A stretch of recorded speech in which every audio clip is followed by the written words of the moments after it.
So Helen went to visit her old friend Ruth. They hadn't seen each other in years, and when she arrived at the house, she noticed that Ruth was so sweet to her husband. They'd been married 60 years, and she was calling him honey and dear and my love and all of these beautiful names. And when they had a moment alone, Helen said to Ruth, Ruth, I just think it's amazing after 60 years how sweet you talk to your husband. You're just constantly calling him kind names. And she said, well, here's the truth.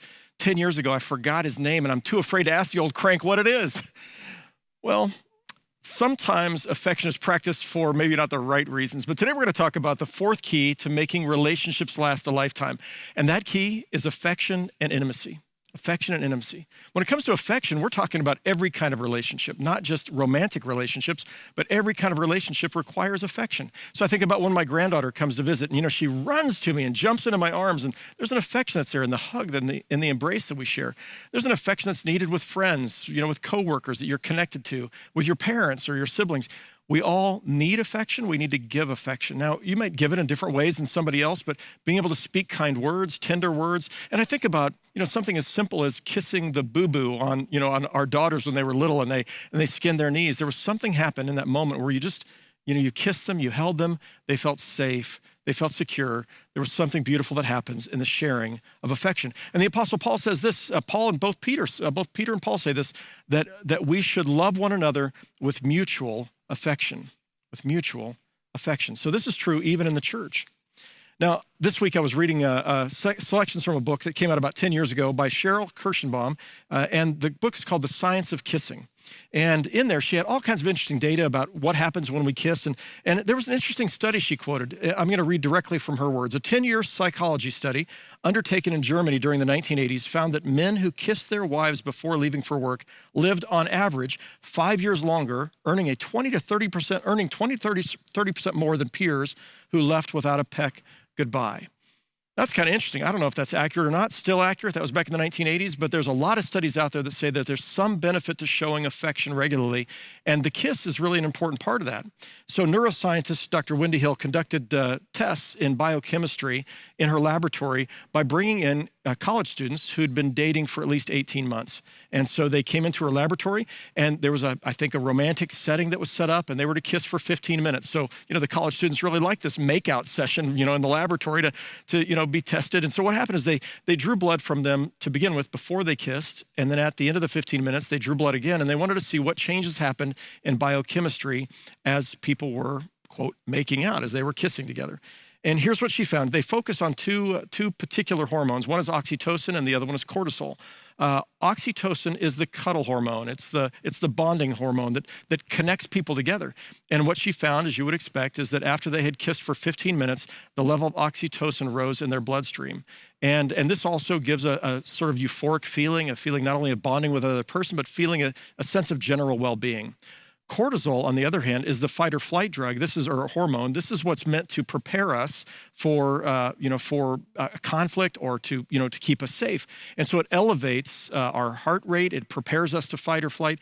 It also elevates stress levels in the body. And what happened is after 15 minutes of sharing an intimate kiss, the levels of cortisol came down in the body. The lower levels of cortisol would indicate a healthier, a longer lifespan and greater health if you can reduce the amount of stress.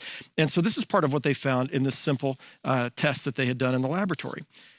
By the way, of course, as I mentioned, this isn't just in romantic relationships. Why is it that our granddaughter stops crying when we kiss her boo-boos when she skins her knee? Well, there's something that happens there in feeling safe, in feeling loved, and feeling like that gentle kiss is going to somehow make it all okay. I think about when I visited in the hospital. And so one of the tests they found was that even it wasn't only just kissing, it actually cortisol was reduced.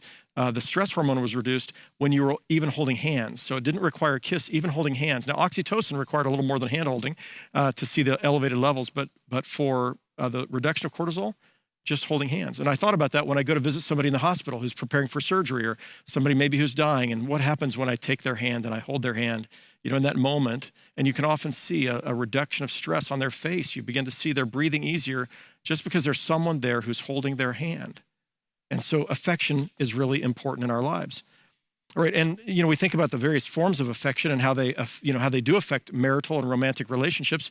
And a study was done of 100,000 people around the world. They found that people who rubbed one another's backs, were happier in their marriages and felt, they felt safer and they felt more love.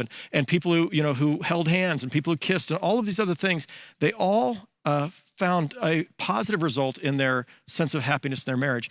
One of the challenges was that people under 35, they tend by a number of about 3/4, if they're in a romantic relationship, they tend to hold hands or demonstrate public affection. But those who are over 35 drops down to under 50% who are still doing these kind of simple things to make the other one feel loved, to make them feel safe. Now, a couple of weeks ago, one of our staff came out and interviewed Levon and me to talk about our experience of affection in our relationship. And this is what Levon and I had to say, what Levon had to say and how I responded. Take a listen. I think we're pretty good about showing affection to one another, and the ways that we do that are, I don't think we ever leave without saying, I love you. I would say 90% of the time we're going to kiss each other goodbye, and when you get home, same type of thing. Go to bed, I love you. We're going to spend a few minutes talking and recapping our day with each other when we connect again. We like to hold hands. I think one of my favorite things is almost every morning when we wake up, we end up, cuddling together. She'll hold my hand or she'll come over and lay on my chest. And there's just something that, Well, let me clarify that. It's not when we wake up. I will have already been awake for an hour, and then I will come back in and lay beside you and just kind of cuddle with you, because we are in a different sleep schedule. We are in a different sleep schedule. I go to bed about 1 or 2 in the morning, and she goes to bed about by 10. By 10 o'clock at night. So when she's up at 6:30, I'm not ready to get up yet. But regardless of that, you do come back in, and that just a way to connect. Yeah, it starts the day connecting and talk about what our days hold. Affection matters. Demonstrations of affection matter in all relationships, and certainly in marital and romantic relationships. This is one of the keys to making love, to making our relationships, our romantic relationships, last for a lifetime.